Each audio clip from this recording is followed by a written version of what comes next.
بسم الله الرحمن الرحيم. وبالبراءة من أعدائكم والناصبين لكم الحار، وبالبراءة من أشياعهم وأتباعهم. إني سلم لمن سالمكم، وحرب لمن حاربكم، وولي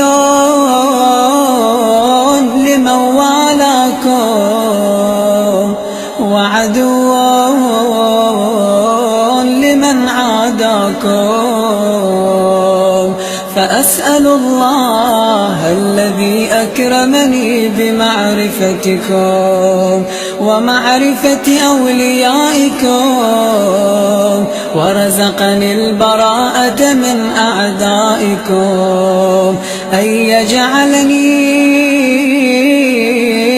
معكم في الدنيا والآخرة، وأن يثبت لي عندكم قدم صدق في الدنيا والآخرة.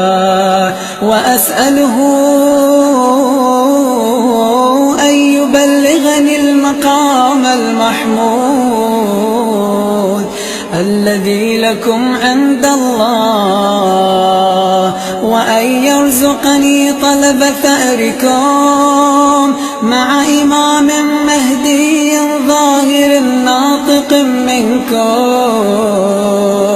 وأسأل الله بحقكم وبالشأن الذي لكم عنده أن يعطيني بمصابي بكم أفضل ما يعطي مصابا بمصيبته، مصيبة ما أعظمها وأعظم رزيتها في الإسلام وفي جميع أهل السماوات والأرض. اللهم اجعلني في مقامي هذا ممن تناله منك صلوات ورحمة ومغفرة.